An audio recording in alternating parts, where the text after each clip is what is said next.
ഇഡിയുടെ raid പുരോഗമിക്കുകയാണ്. CMRL മാസപ്പടി കേസിലാണ് ഇഡിയുടെ റെയ്ഡ്. മുൻ മുഖ്യമന്ത്രിയും നിലവിലെ പ്രതിപക്ഷ നേതാവുമായ പിണറായി വിജയന്റെ വീടുകളിൽ നടക്കുന്ന ഇഡി റെയ്ഡാണ് പുരോഗമിക്കുന്നത്. 12 ഇടങ്ങളിലും മിന്നൽ പരിശോധന നടക്കുകയാണ്. കേസിൽ അന്വേഷണം തുടരാൻ കോടതി കഴിഞ്ഞ ദിവസം ഇഡിക്ക് അനുമതി നൽകിയിരുന്നു. വ്യാജ ചെലവുകളുടെ മറവിൽ CMRLൽ നിന്ന് കോടിക്കണക്കിന് രൂപ പ്രമുഖ വ്യക്തികളിലേക്ക് വകമാറ്റിയെന്ന് ഇഡി കണ്ടെത്തിയിരിക്കുന്നു. നിപുണയിൽ നിന്ന് വീണയുടെ കമ്പനിയായ എക്സാലോജിക് കമ്പനിയിലേക്ക് മാസപ്പടിയായി പണം നൽകിയിട്ടുണ്ടെന്നും കണ്ടെത്തൽ വന്നിരിക്കുകയാണ്. നമ്മുടെ പ്രതിനിധികൾ ചേരുന്നു വിവിധ ഇടങ്ങളിൽ നിന്നും. രേഷ്മ ബാബുവിലേക്ക് പോവുകയാണ്. രേഷ്മ, CMRL MD ശശിധരൻ കർത്തയുടെ വീടിന് സമീപത്തു നിന്നാണ്. രേഷ്മ, പറയൂ, ശശിധരൻ കർത്തയുടെ ആലുവയിലെ വീട്ടിലും റെയ്ഡ് തുടരുകയാണല്ലോ.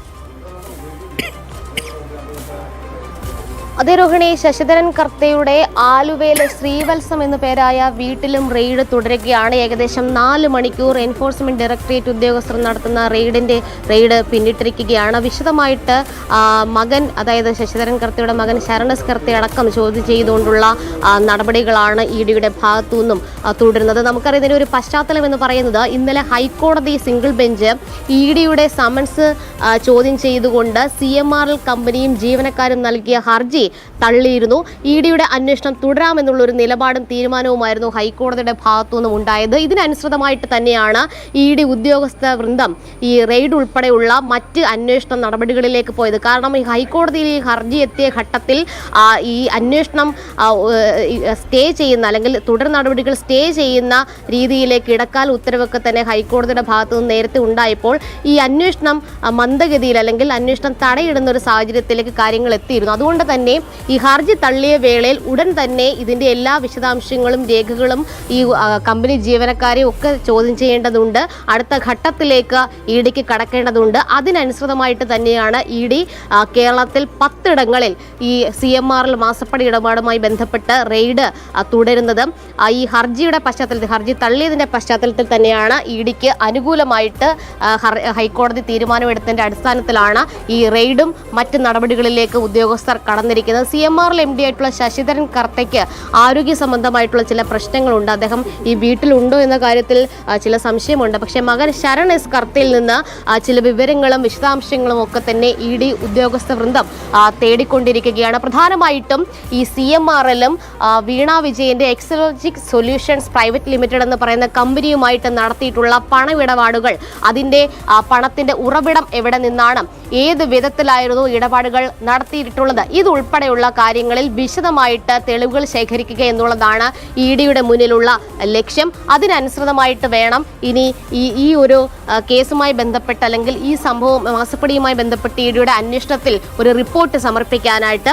നേരത്തെ ഹൈക്കോടതിയിൽ ഈ ഹർജി വന്ന ഘട്ടത്തിൽ സുപ്രധാനമായിട്ടുള്ള ചില കാര്യങ്ങൾ ഇഡിയുടെ സത്യവാങ്മൂലം എന്നുള്ള രീതിയിൽ പുറത്തു വരികയും ചെയ്തിരുന്നു. അതായത് ഈ CMRL എന്ന് പറയുന്ന കമ്പനി അവരുടെ ചെലവുകൾ പെരുപ്പിച്ച് കാട്ടിയിരുന്നു.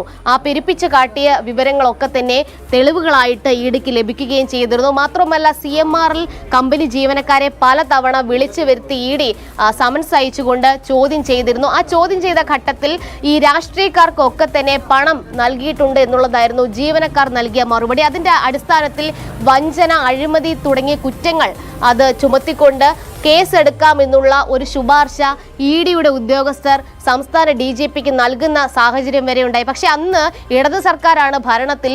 അന്ന് DGP ആ ഒരു ഇഡിയുടെ കത്തിനെ തള്ളിക്കളയുന്ന സാഹചര്യമായിരുന്നു ഉണ്ടായിരുന്നത്. വലിയ രീതിയിൽ വിവാദങ്ങളിലേക്കൊക്കെ തന്നെ വഴിവെച്ചു. കാരണം ഇഡി ഹൈക്കോടതിയിൽ നൽകിയ സത്യാങ്കുലത്തിലായിരുന്നു ഈ കത്ത് സംബന്ധിച്ചുള്ള തുറന്നു പറച്ചിൽ ഉണ്ടായിരുന്നത്. എന്തുകൊണ്ടാണ് സംസ്ഥാന DGP ഈ മാസപ്പടി വിഷയത്തിൽ, അതായത് പിണറായി വിജയന്റെ മകൾ വീണ വിജയൻ ഉൾപ്പെട്ട കേസാണ് മാസപ്പടി എന്ന് പറയുന്നത്, അതിൽ ഒരു അന്വേഷണത്തിന് ഇഡി സംസ്ഥാന DGPക്ക് അത് സംബന്ധിച്ച് ഈ ഒരു തങ്ങൾക്ക് ലഭിച്ച തെളിവുകളുടെ അടിസ്ഥാനത്തിൽ വഞ്ചന ഉൾപ്പെടെയുള്ള കുറ്റങ്ങൾ തെളിഞ്ഞിട്ടുണ്ട്, അതിൽ കേസ് എടുത്തുകൊണ്ട് പോലീസിന് മുന്നോട്ട് പോകാം എന്നുള്ള ഒരു ശുപാർശ വെച്ചിട്ട് ആ കത്തിന്മേൽ ഒരു മറുപടി പോലും സംസ്ഥാന DGPക്കോ അല്ലെങ്കിൽ പോലീസിനോ നൽകാൻ സാധിച്ചില്ല. ഇതുൾപ്പെടെയുള്ള കാര്യങ്ങൾ ചോദ്യമായിട്ട് ഹൈക്കോടതിയിൽ അടക്കം ഇഡി ഉദ്യോഗസ്ഥർ ചോദിക്കുകയും ചെയ്തിരുന്നു. എന്തായാലും 1.72 കോടി രൂപയാണ് എക്സലോജിക് സൊല്യൂഷൻസ് പ്രൈവറ്റ് ലിമിറ്റഡ് എന്നുള്ള കമ്പനിക്ക് കരിമണൽ കമ്പനിയായിട്ടുള്ള CMRL നൽകിയിട്ടുള്ളത്. അത് സേവനങ്ങളൊന്നും വാങ്ങിക്കാതെ തന്നെയാണ്. സേവനങ്ങൾ വാങ്ങിക്കാതെ എങ്ങനെയാണ് ഒരു കമ്പനിക്ക്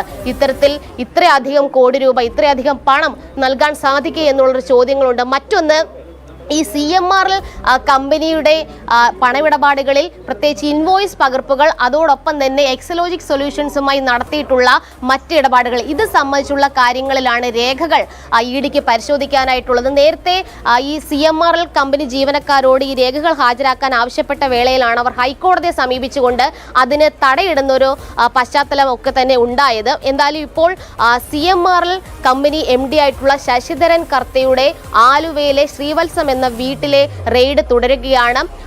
മകൻ ശരണസ് കർത്തയെ ചോദ്യം ചെയ്യുന്നുണ്ട്.